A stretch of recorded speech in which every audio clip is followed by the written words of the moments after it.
Welcome back to No Nonsense, an incredible weekend of fixtures. Premier League title race back on after the gap was reduced from 6 points to 6 points with one less game to play, apparently.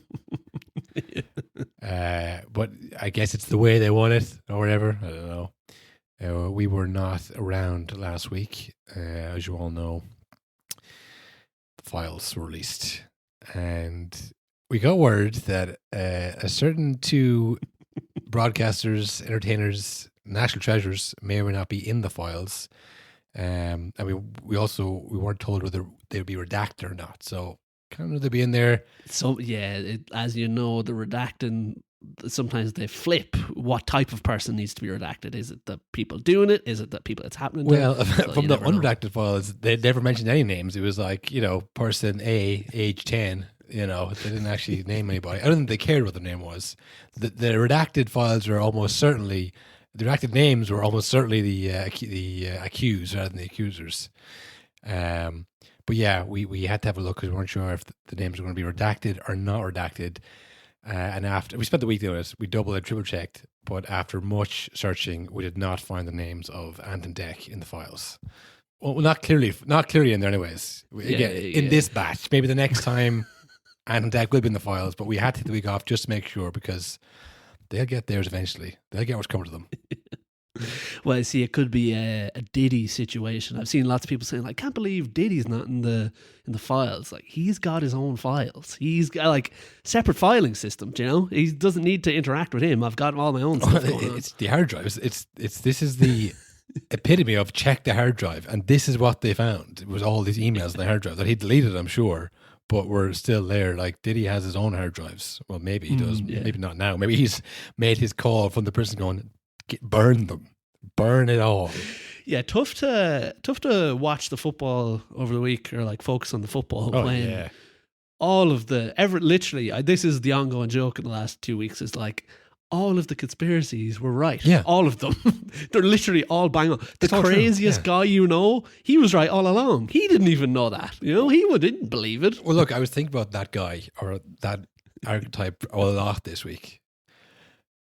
Look, we've dabbled ourselves in conspiracy theories. We've taken a tinfoil. We've tinfoil hat. We've taken a peek down the rabbit hole. But I mean, every time that you talk to somebody about, Tower 7 or, why didn't he go? Why would he have a doctor's appointment at 8 a.m.? Why didn't he go to work that day? Do you know how much you insured the Twin Towers for? Right before? People don't look at you like, I don't know, man, it doesn't seem right. They look at you like, please stop. Yeah, I don't care. Not that I don't care. I don't want to know this. Please don't. Yeah. Please don't fill my head with this stuff. And there's a lot of people who, even today now, all this stuff is coming out, and it's the the red pill or the blue pill. I haven't talked about the red pill, but the blue pill is, let me forget all this and go back to my normal life, and I don't want to hear about this ever again. They'd be shocked. They'd be shocked when people would take the blue pill in that situation. Like, I don't want to have to stand up against the elites. The elites sound strong. Yeah. We sound kind of weak and scattered. I got to be honest, I don't know if I have it in me to go against these people after seeing the things that they're emailing each other about willfully doing. Well, when I was reading some of the emails, like, oh yeah, I finally actually saw the other side. Like, I don't want to read anymore. I don't. Yes. The first time when I'm talking about, jet fuel and steel beams, you get this overwhelming feeling of like, I wish I'd never read any of this. I want to take the blue pill. I want to go back home to the office or whatever, whatever Neo would have happened if he'd taken the blue pill. I wish I didn't see that dentist chair room picture. I don't want to know about that place. But yeah, those guys, like, they can't like call up their ex-girlfriend's dad and say, see, Martin, I told you, like, and he's also not, hey, listen, man, I know I called you a wrongin', I told you crazy. Like, they're not like getting back in touch, or your like boss from 3 jobs ago who was like, you're crazy, man. Like, they just didn't want to know. It wasn't that they'd read the same information you had, went, doesn't add up. Don't think so. They just didn't want to know, and you kept talking about it, and now it's come out. They're still like, oh, look, because I guess the real takeaway is no one's been arrested. No one's been like, yes. I mean, there's a few people who've quietly resigned. I mean, it has kind of destroyed the Labour Party in the UK. That's starting to fall away. And I will say when I saw that and like that's fallen apart because people are associated left and right, I was like, do you know what? Fair play to them. That is, I think, the first country that anyone's actually seems to care about. You know what I mean? Everywhere else is like, yeah, of course. That's what happens. Yeah, well, I guess there's most of the UK elites or government or whatever maybe aren't as steeped in it. So like when it came out that Peter Manson was like, you know, very much buddy. a good friend of Jerry Epstein, and whether Keir Starmer knew or didn't know, we don't know what he didn't know. But if I had to guess, I'd say you knew more than you. Like he's coming here like, what the hell? He knew Epstein. He's like, come on, man. Like, Yeah. like it's not right. But because we were out in the pub recently and Sky News was on, and it was just random old lord came up on the screen, random like dignitary. It was like, oh, rest in peace to this person who's passed away, blah blah blah. And we were like, I wonder was he in the files? And we googled, a quick Google, first thing that popped up was like, yes, in the files. Yeah. So it's like they're all in it. They're all in the files. Yeah, maybe there is more of the UK elites in there. I don't know, but I think it's more on their end. It's more it's not like the Keir Starmers and them. It's like the royals. You know, it's the uber wealthy. It's not the career politicians, I think. well, yeah. I mean, Prince Andrew obviously was outed years ago now. Just Andrew now. Well, whatever the royal formerly known as Prince Andrew, Yeah. and his wife as well was in the email. Did you see that? She was talking. Yeah. Oh man, like I mean, like say you get to a certain point, and go fuck, I get That's it now. enough. I can't take it anymore. Any of those blue pills going around? This red pill it doesn't taste very nice anymore. Yeah, 'cause like I said, it's tough to focus on the football, and it's just like, again, it does feel kind of like, is this the biggest news story of all time? Oh, well, you know what? You know what I mean? And like, it's not even being, it's so big that it's not even really being reported. Like, there's obviously reports of like, oh, there's the files and this is released and these people are angry. But I mean, you're not seeing the in-depth emails on RTE because they're too crazy. No, I remember I was in the gym and they had the 24-hour RT news on, and they just kept showing that picture of Andrew, like over that seemingly unconscious woman on the plane. It's like, this is mad. This is just happening. Like this, we're all like, I'm in the gym, I'm on the fucking elliptical here, and they're just like, yeah, it's all true, folks. Everything you've ever heard and you said, no, I couldn't be. It is Pizzagate, all that. It's all true. It's in there. It's in the emails, in black and white. There's 4 million of them out now. There'll be another 5 million emails to come. Have a good day at work. You know, But just keep doing what you're doing. Nothing's going to change. I was thinking as well. I was like, you go to work and you're not really sure if you bring up people in work because like, are you following this Epstein shit? It's kind of crazy because I like there's people who are just like, no, I'm not, because it comes down to like, do I have to go to work in the morning? Yeah, exactly. And there's a flow chart of yes or no, and if it's no, that's like, right, forget about it. If it's yes, then it's like, well, I couldn't care less, you know. But I mean, a great example. I vividly remember not caring at all about COVID until I was sent home from college, and then I was like, I should probably Google what the hell this thing is. Really? Because I was gonna probably link it back to COVID. Like that was when it gets to a literal work ending situation like COVID, things that come afterwards. So well, I mean, do I have to go to work? You know, has it changed the very fabric of society? No. Well, then it's not that big a story, is it? Because that just happened. So I guess before that, you were already too jaded. You were like, yeah, it doesn't matter. You know, they got you already. Well, yeah, that's it. I've been broken by the system. Yeah, it's big snows, it's pandemics, and it's, I guess, nuclear annihilation. That's really what's going to get people excited anymore. You know, other than that, like we're you know. Well, why? There's literally reasons you can't go to work. Even with all this rain, it's been raining every single day this year. We're still going to work, aren't we? Just had to suck it up, through the floods. Get your boots on. But yeah, I was thinking, well, if that's true, if this, you know, unimaginable horrors can be real and nothing happened about them, I mean, City, they definitely did it now, didn't they? They did those challenges. I mean, it's everyone knew about the files and the emails, but it's going to take a long time for them to come out because they're bad. I think we're in the. You're not going to believe some of these emails from City. Well, like I will now, because again, it's like when there's something Yeah. even bigger, it's like, oh, they didn't put the money in the right place. Yeah, I can believe that. Yeah, if I can. They were sponsored by a company that they also own. It's like, who cares? Yeah, I bet they were. I bet that's very true. I'm sure. You know. Did Aguero eat anyone? No. All right. Well, then he's not that bad, is he? Jesus. Yeah. Oh, Pep knew about the financial fraud. Right. It doesn't really matter, does it? But it is true. And I've seen it now a couple times in the last few weeks, the kind of the City Pool era. And it's like all the time City won and Liverpool won the once. It's like the biggest lie ever told. Yeah, which to me is like disingenuous at best. Like, where you're just like, okay, you're pretending that they weren't a good team. But maybe it's only 98 points. Yeah. What you win? Did you win?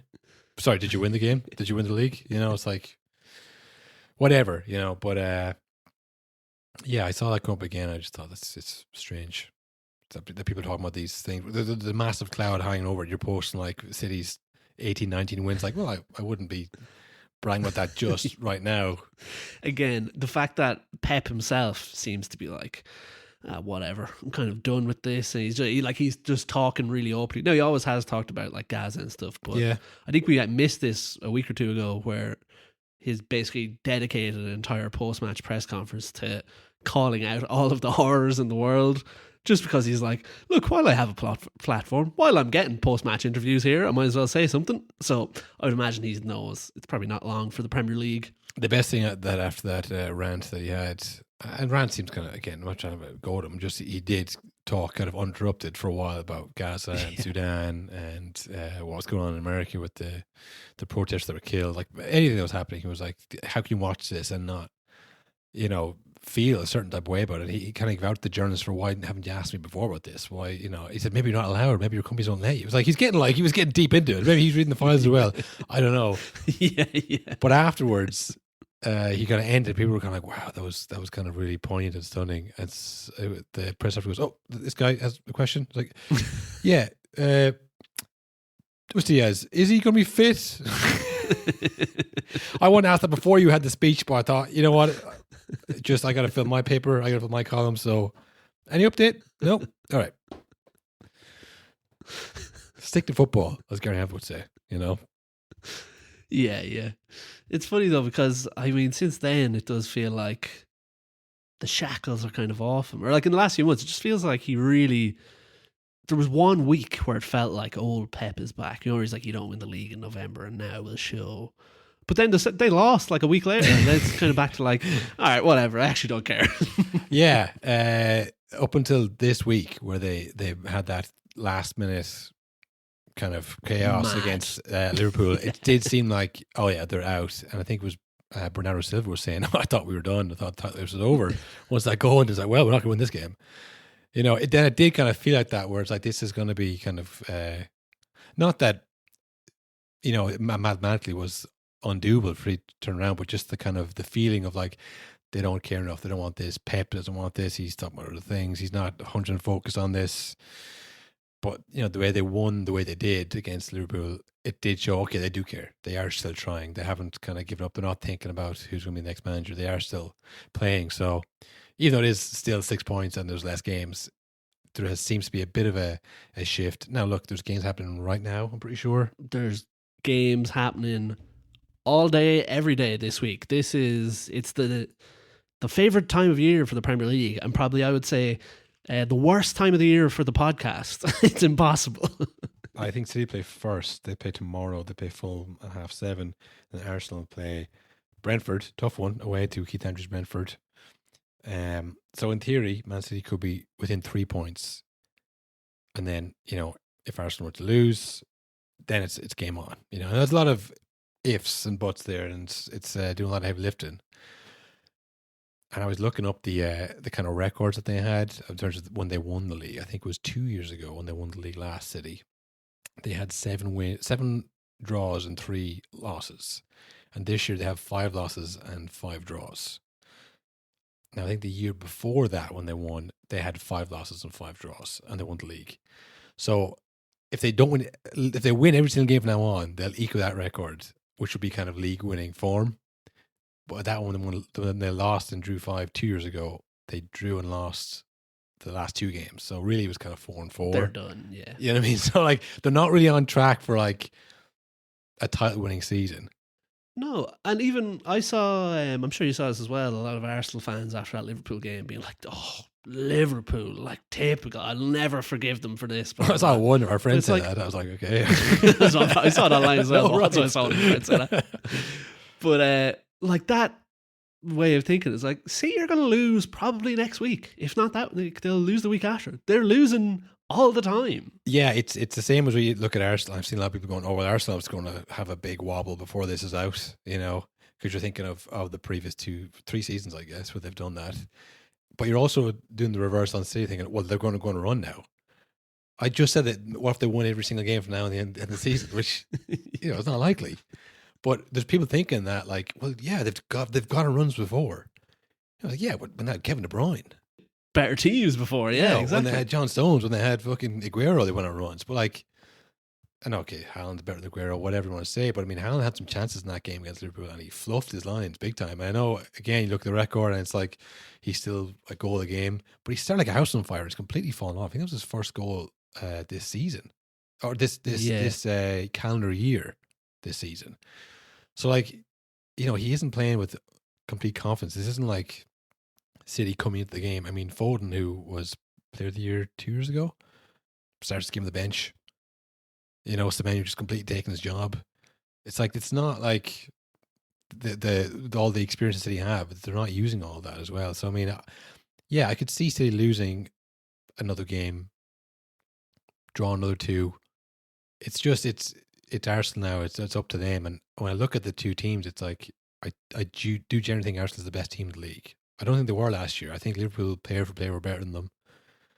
I think the year before that City was, and the year before that, again, City had better players. But this year, the squad Arsenal have, like, the biggest enemy they have is themselves. If they can just stay on the straight and narrow here. I mean, they lost 3 games to United, Liverpool, and Aston Villa.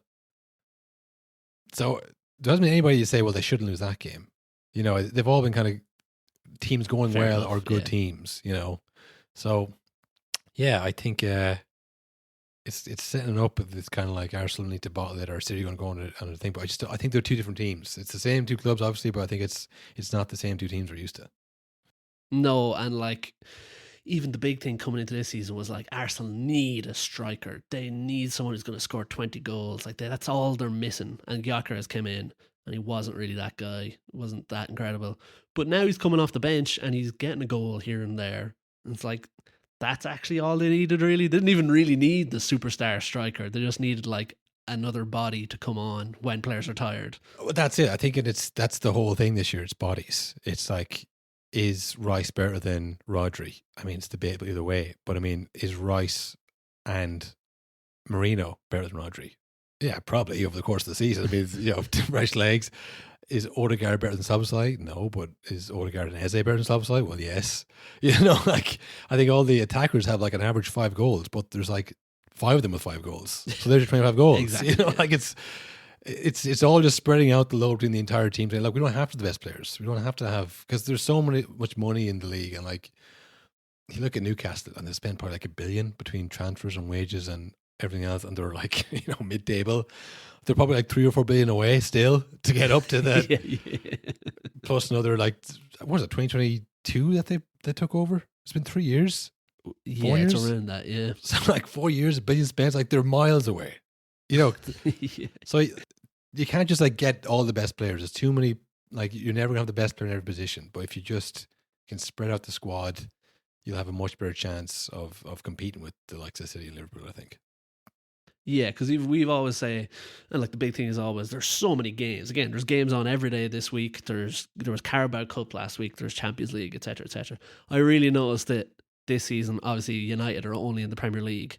It feels like they never play. Whereas last season, it felt like they were playing every single day. Like, the difference is mental. So if you don't have any kind of a big squad, there is zero chance you're going to be able to survive. Like, Yeah. And in that Liverpool City game, we saw Slabside playing right back again for the 6th time. He probably man of the match up until the end, which I guess is part of the match. the end was good fun. I saw a lot of wildly different opinions on it, of like who fouled who, what should you, should it just be a goal?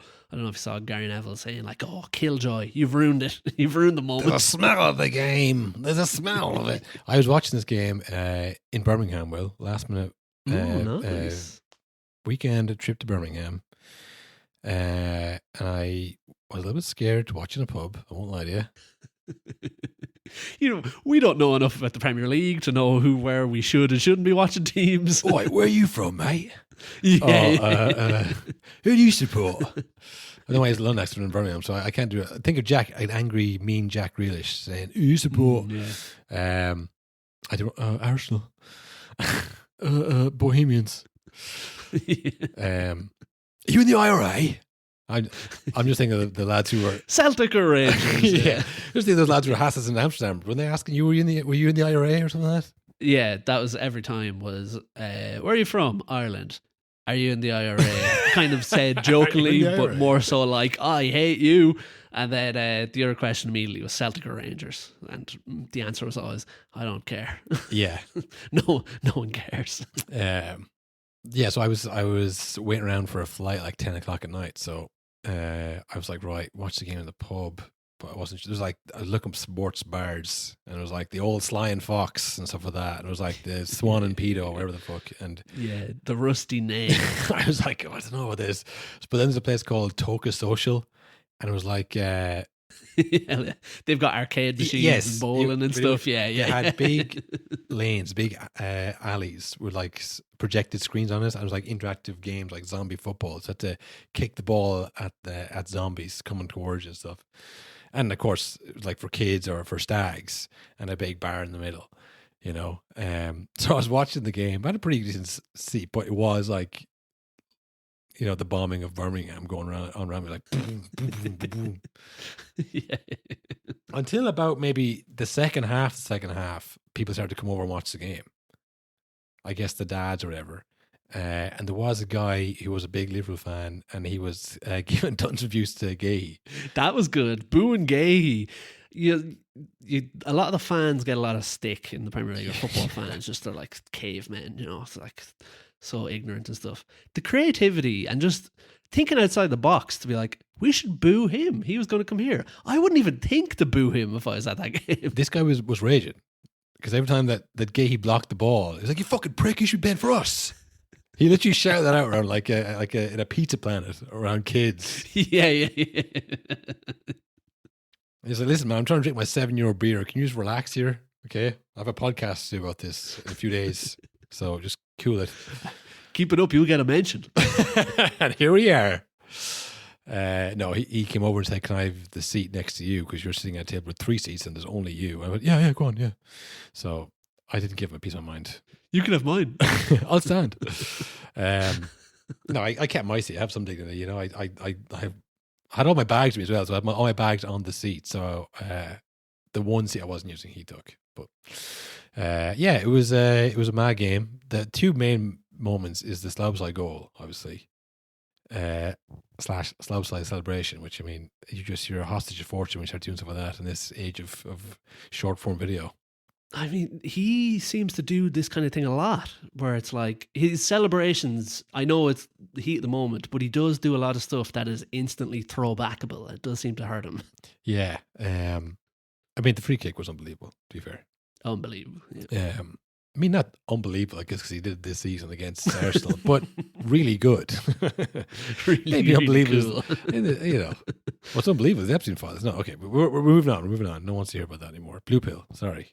We're taking our tinfoil hats off from now on. Who cares, man? It's all out there. You know, we all know who it is. We all know who controls us. But what are you going to do about it? Now go back to work. Anyhow, yeah, he scores a great goal. 2 men the wall. What do you think about 2 men the wall? Seems strange, especially because I'm sure you thought the same as I did, and as most people did.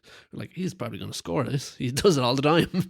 So it seemed weird to not fill the wall as much as he could, but I'm sure they're also thinking, like, I don't think it matters how many is in the wall. He's good enough. We're far enough away, and he's good enough that if he's going to score whether we're there or not. Yeah, in hindsight, unless they were stacking men on top of each other, it wouldn't matter because it was like right in the corner, off the inside the post. Is there a rule about that? Can I sit on someone's shoulders in the wall? There must be. Probably, like, I do think as well, it probably would stop the goal. Yeah. You're probably open to a severe injury by getting a ball to the face and then falling off Whoa. probably very tall defender's shoulders, land on your head. Yeah, I mean, no one, because you see it in the wall. Some people are like really committed and they jump up head first. Fuck the concussion. I'm trying to win this game. Other people jump and they kind of, move their head midair, which always looks bad in the slow mo.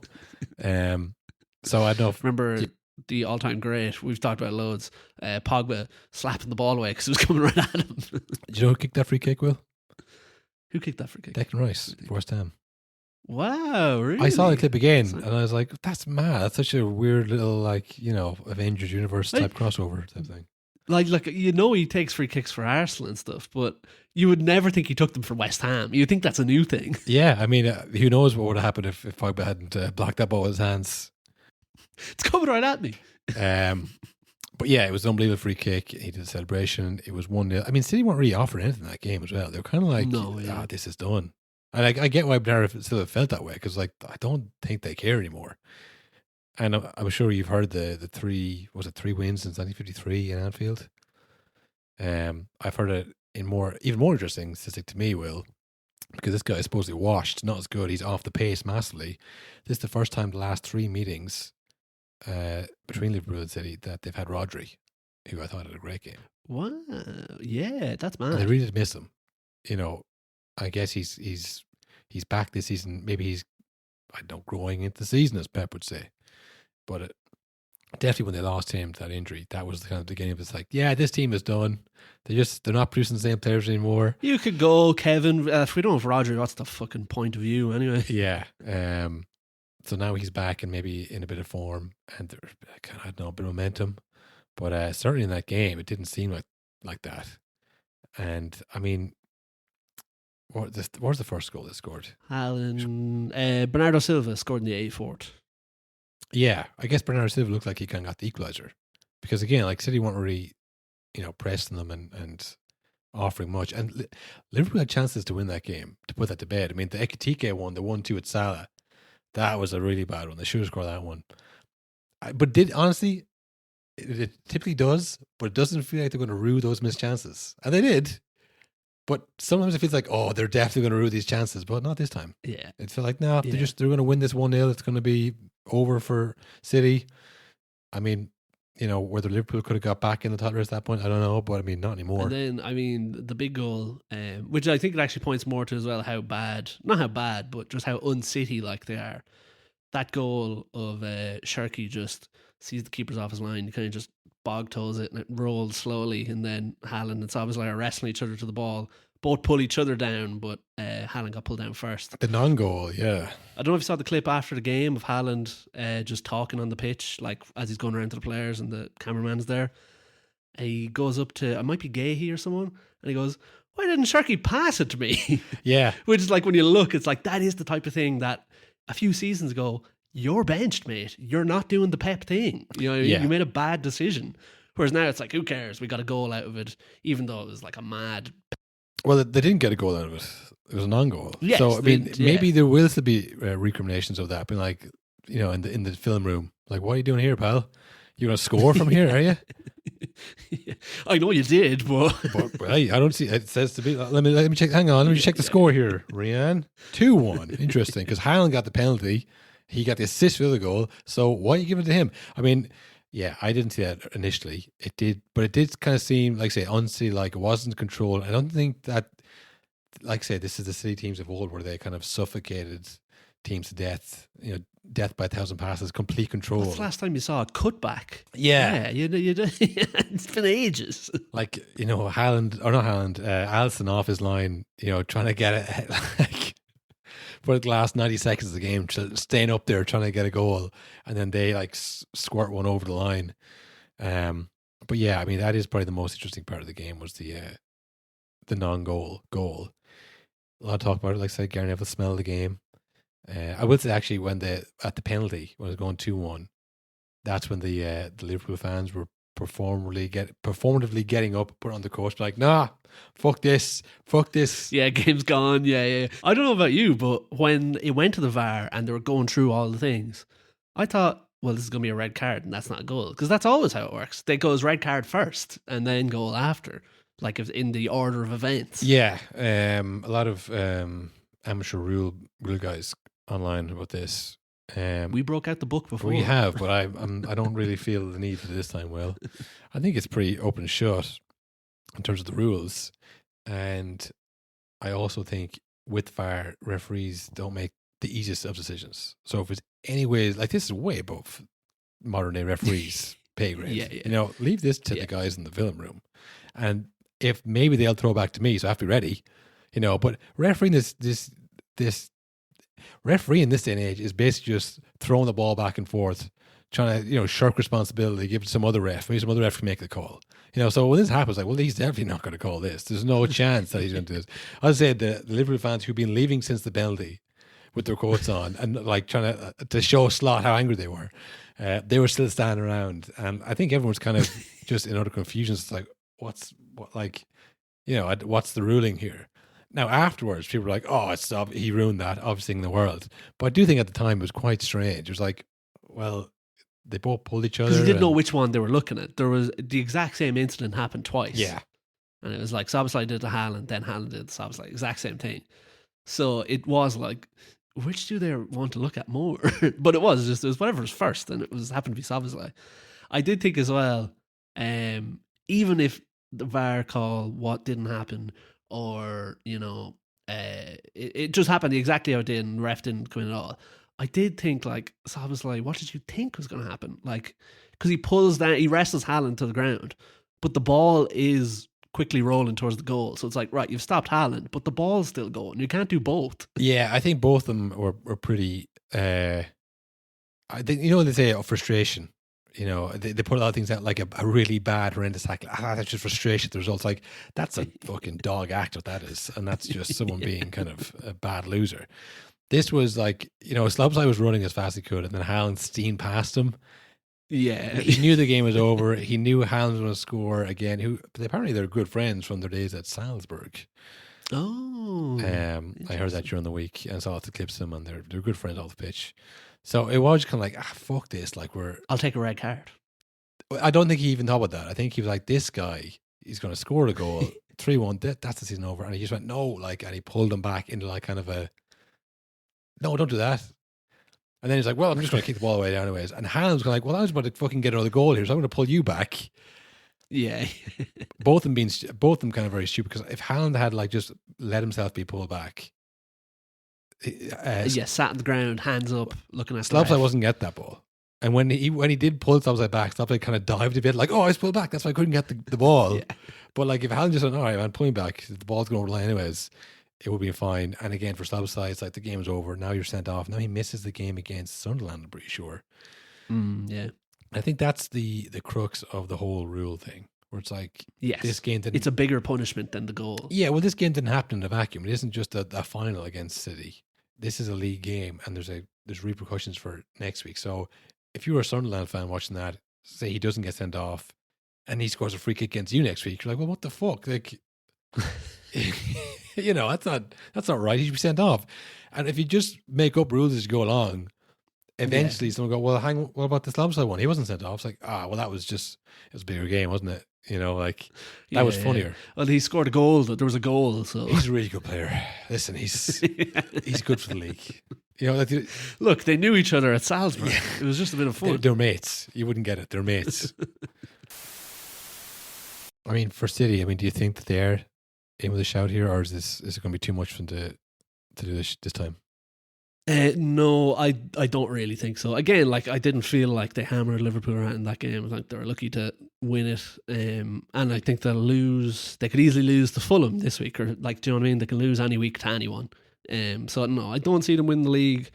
The only way I see them win the league, and it's like I don't see this at all. I don't think this is going to happen, but it would be an Arsenal catastrophe. But I don't foresee that. I don't think that's a thing that's going to happen. Yeah, I don't either, to be honest. They're too boring, and I mean that in a good way. Like, yeah, they don't take risks, which means they're probably not going to fuck up a game. Do you know? Which obviously is a bit premature, but you know when like managers take a team as far as they can because they try something that doesn't work. I do think he has changed up the entire setup of how they score and attack. Where it's like, listen, we can't rely on Saka to stay fit, so we're not doing that anymore. We're just going to do set pieces, and it's going to become boring. And we're going to be able to do this with every team against every game, no matter who the players are. We can, plug and play this kind of system. Yeah. And it's not going to rely on, Saka's gone through a dry spell, or, oh no, I hope Trossard scores this game. It's like, we'll score regardless of them. They can score 4 or 5 goals if they want, but, this is going to work for us. So, from that aspect, I think Arteta has done what a lot of managers don't, because they think, well, we have a good team here, we're so close, and they don't change it because it's like, well, we almost won. But I do think he realised that they needed extra players. Like bring in Zubimendi and players like that. A lot of people have said they don't need any more midfield. Like, why do you need a bench player for 60 million? It's like, because they're going to win the league this way, So I think they are really solid, and I think he's done that very intentionally. It isn't something they've kind of looked into. It isn't, Gyökeres scoring, 35 goals this year has fired into the title. Far from that. It's all based on the defence that they already had, but they've just kind of doubled down on what they were good at. So, yeah, I'd be surprised if they were to not do it from here. And again, I just think City they won't win every single game for the rest of the season. Yeah, it's rare you watch a City game this season. I don't know if I've even thought at all, but where you thought like, fuck, they really steamrolled that team. Do you know what I mean? Maybe once or twice, or maybe in a game against like Wolves or someone like that, but never in any of the big games is it like, wow, this is a City team that's going to storm the league. Yeah, well, I do think this is obviously it's the experience, to be fair to them as well, to peak at the right time of the season, but it's also the fact that no one cares what they're doing for most of the season. That, we can't remember games they stormed a victory or they really blew up, but I'm sure they did. But just no one talks about how good Kusov has been, this last few games. Like, no one's talking about that. Again, like we said in the United City game from a few weeks ago, my first thought was, get at Kusanov. And then as the game went on, I was like, Kusanov's actually really good. Yeah. I didn't know that. Yeah, like the column inch is taken up by like Patrick Dorgu. Yeah. To someone like Bernardo Silva. Like, I mean, it's probably 50-50 because no one cares what Bernardo Silva does, or it has his form dropped off. Like, he's not in that scrutiny that an Arsenal, Liverpool, or a United there would be under. So, when they start to come slowly, there's no one even flagging, like, look, they're coming, look, we're doing really well. Like, there's no one saying that in the media or whatever, at least. So, yeah, I think they have that on their side still. They'll always have that.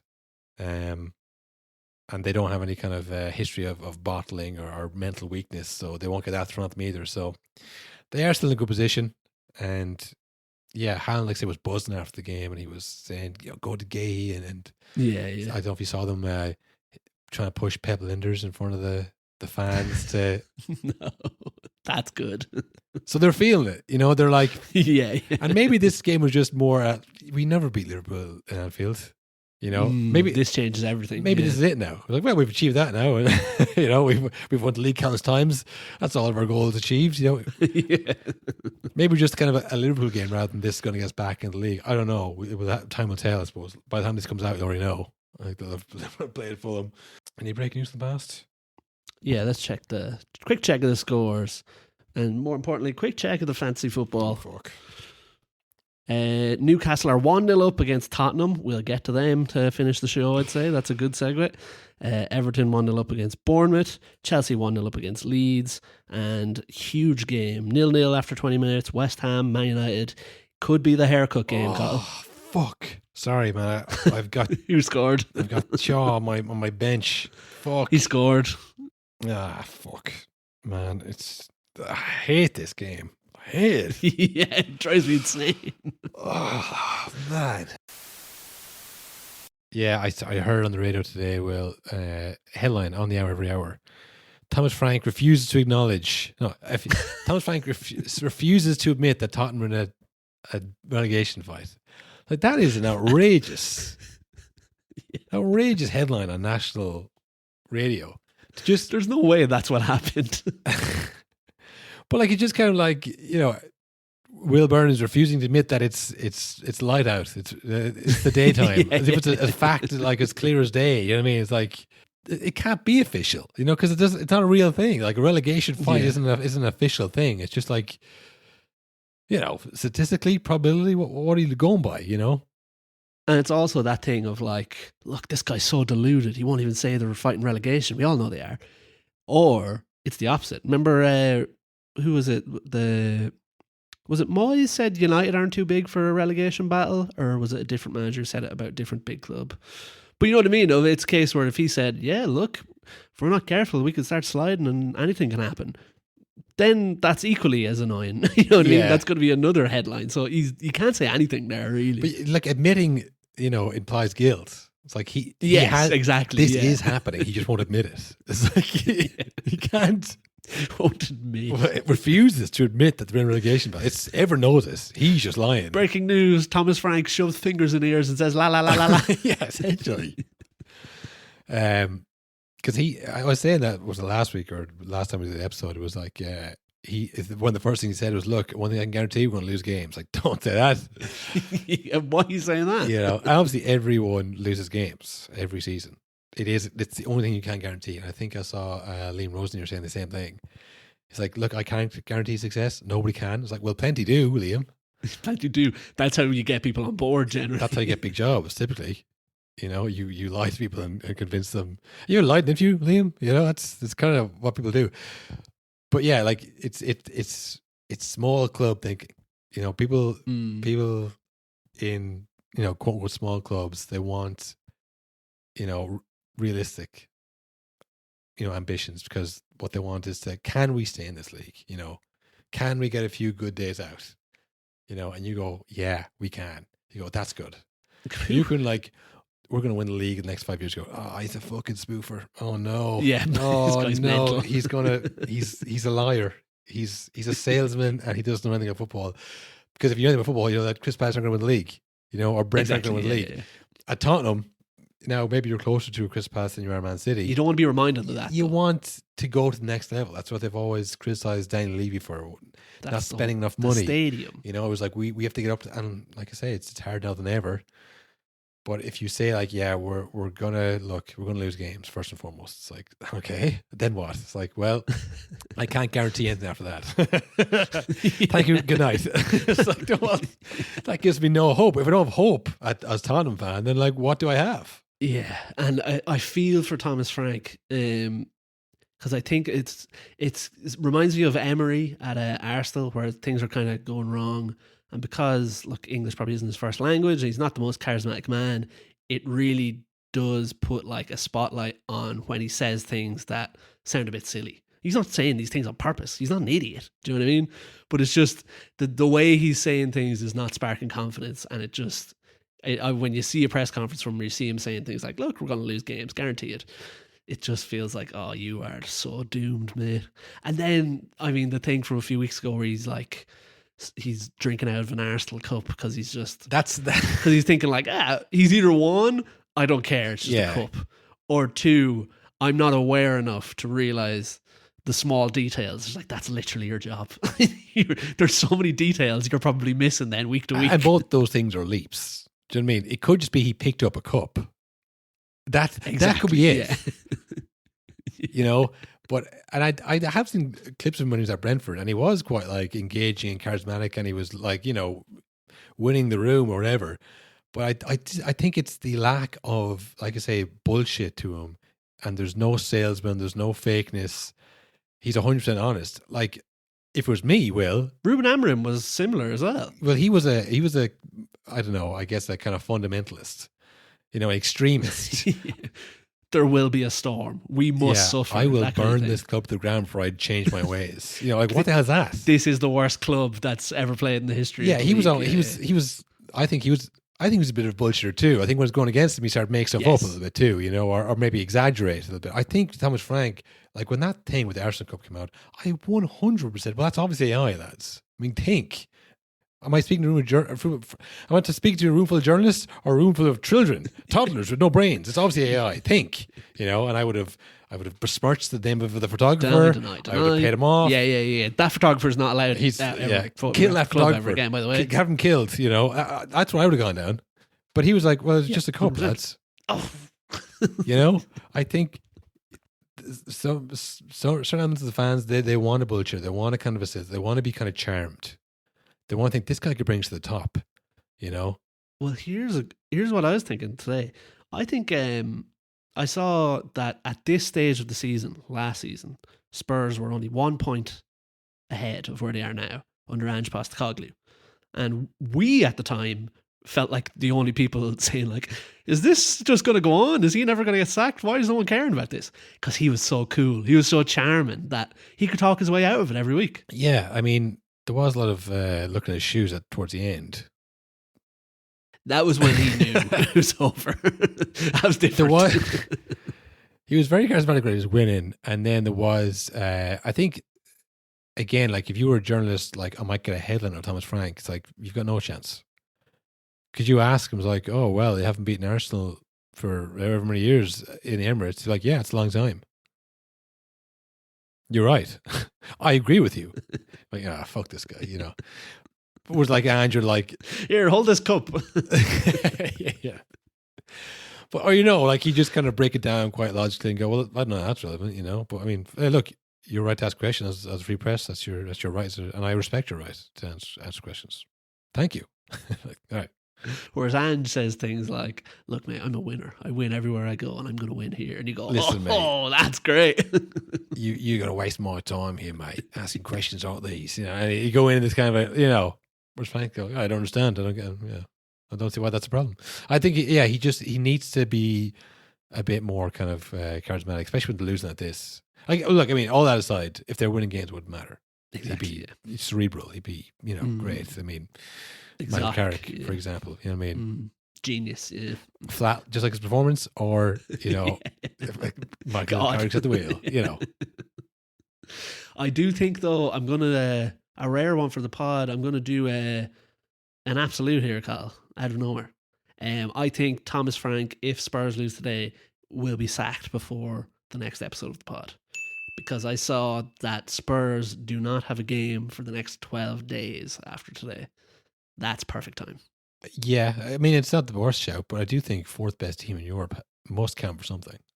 Fourth best team in Europe, 3 points off relegation, and West Ham are behind you, who are actually going quite well.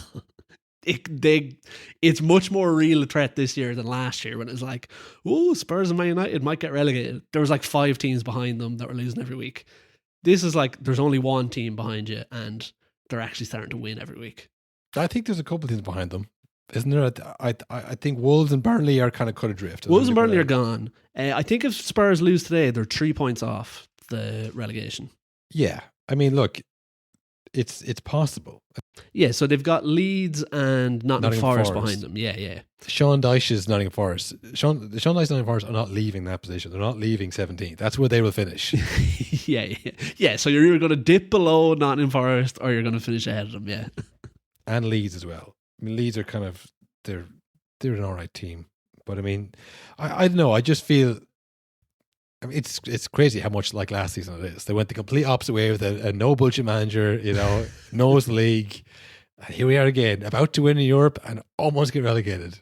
Could go either way. The thing as well is, like I said, last season they were pretty much in the exact same position in the league.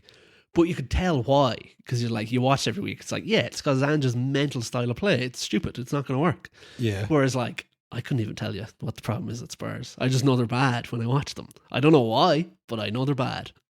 Yeah, I guess they've had a lot of injuries, and you know maybe the players aren't as good as they have been the last couple of years. They obviously lost Kane and Son in consecutive years, which is obviously going to lower the standards a little bit.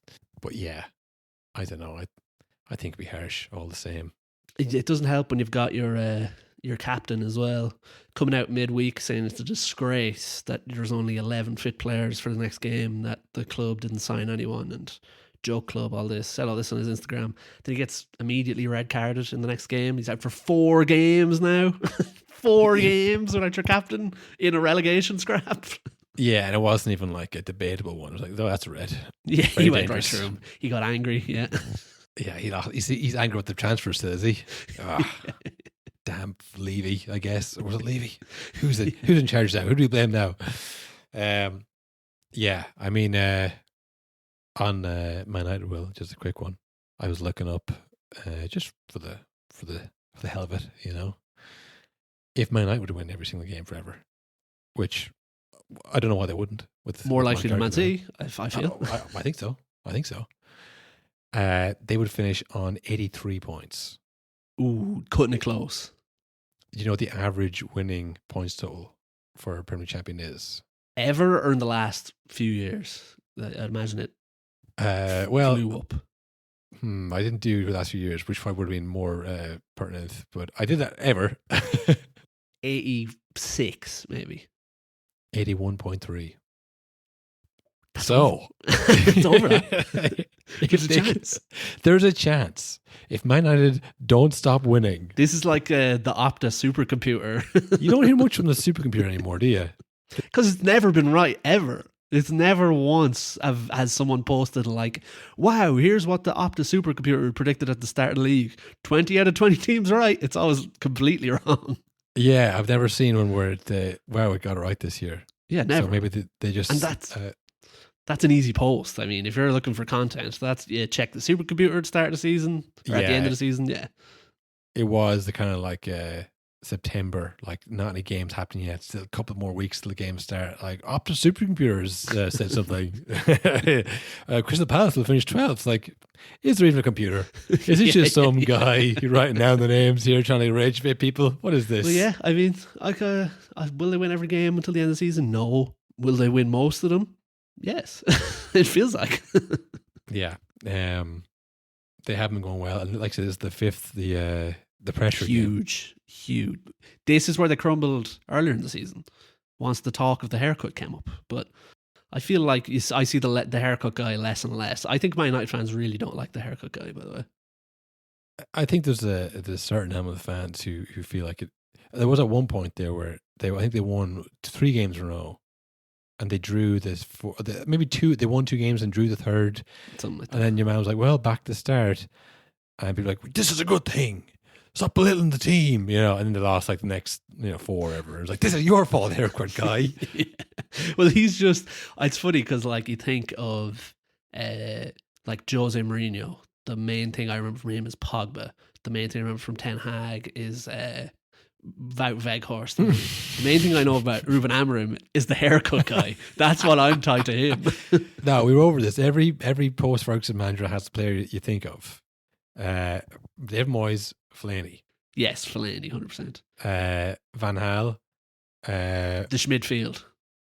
The Schmidfield. I was going to say Daley Blind for some reason. Oh, Just- yeah. Just like Dutch. He's like, is he that good? You know? Mourinho was Pogba. Just because Pogba's Zlatan, rivalry. maybe. Zlatan, but was more positive. I just think the Pogba Mourinho fight is like It was relentless, yeah. kind of the beginning, the end for Pogba. Was that Mourinho thing kind of broke him mentally? I think a little bit. Ralph Ragnick was after that. Ollie was after that. Ollie, Rashford, Yeah. Lingard. Martial, any of those boys. Yeah. Those few guys. Ragnick, Ronaldo, Ten Hag, Anthony. Oh, Anthony, that's a good Yeah. shout. Yeah, that's a great one. Yeah. Onana, maybe. Onana. See, some of them was like, it's the worst signing. Yeah. Like when you put up, like initially when you said Fellaini, people go, oh yeah, he was rubbish. And then the other players go, well, you know, and they just, he's probably top 20. He's probably up there with the top 20 signings. I don't know if I've said this on the pod. I remember going to a United preseason game. They were playing Sampdoria in the Aviva. It was Matic's first game. So that's around when it was, 2017, 18 or something. And to this day, Marwan Fellaini is the most talented footballer I've ever seen with my own eyes. He was incredible. He was Oh, like a yeah. gazette.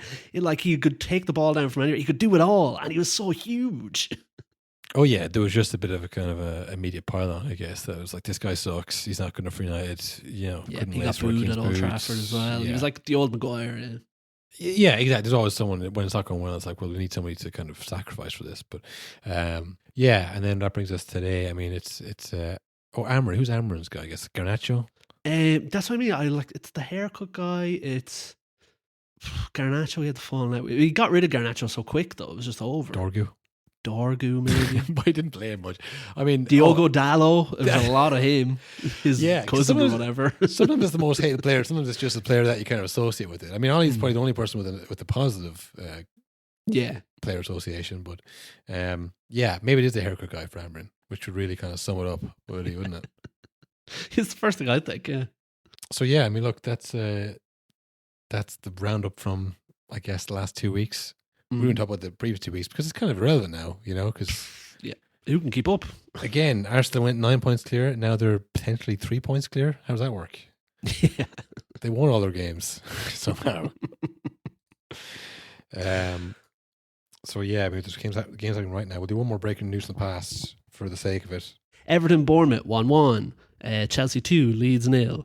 Newcastle 1, Tottenham 0, and Man United West Ham 0-0. 35 minutes in that one because it started a bit later. Oh my goodness gracious, this is just... It's not looking good, bro. I hate this so much. Oh, Chaw on the bench. Fucking no chance he's coming on. You're on 3 points. I'm on 6. As we know, every point is gigantic right now at this stage of the season, at this end of the table. I've Bruno's captain. Score a goal, will you, for fuck's sake? Come on. Anyway, yeah, well, we are 6 weeks out from the Czechia game. That's all the check this week. I'm not sure. I didn't do any more research. I guess I'm kind of over it now, to be honest. Yeah. I was thinking about the Ireland game the other day, and I was reading something about like Troy Parrott scoring or having a goal this loud or something, and I just got this overwhelming feeling of like, we're definitely going to beat Czechia. Like, I'm not even worried. I'm not even worried about it. It's the first time I felt that in years. But it was like, we're better than Czechia. I have no idea, to be honest. I've watched Nathan Collins play for Brentford all year, really. They're going well, apparently. Hopefully not too well, for Arsenal's sake. Yeah, we'll cross that bridge and come to it. But we have, Premier League action this week. We'll do another episode, ultra-only episode on Thursday. Give you a roundup of all these Yao Pedro goals. Yeah. So we'll be back during the week for the Ultras, and then next week to cover any of those other games for the normal episode. So sign up for that, or just stay tuned for the next episode. Either way, give us a 5-star review on Spotify if you feel the urge. No more, no less, as we mentioned before. No more. Well, you can't give any more, but definitely don't give any less. You know, don't give your true feelings. 5 stars or nothing. 5 stars or bust. Leave your comment. What did you think of the files? What was your favorite email? Yeah, or don't.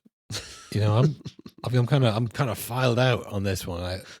I've seen too much. I've seen down the rabbit hole. By the way, before we go, quick mention. I know why they released the files. So, like, look, everyone, can you believe this is happening? They shouldn't have released them. Why do I need to see? I shouldn't be able to see those emails. Again, because there was no. I guess it has affected, UK politics, but it hasn't. No one in the Trump administration has resigned. Trump just keeps telling people to move on. Which is a real sign of guilt. To be honest, hey, everyone, just stop talking about this. Let's talk about something else. Hey, Will, do you want to say something over there? It's like, hey, no, I'm invading over here. Look. Yeah. Look at these shiny keys that I have in my hand. Well, because we've been framing it wrong. This is a little tidbit, a little something to end it on. A different way for you to reframe the list. Yeah. If you're not on the list, Carl. Oh yeah. You're not cool. You're a fucking loser, man. What Play were you the doing clip. in the 90s? Play us out. Weird clip we saw.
No, honestly, that is nonsense.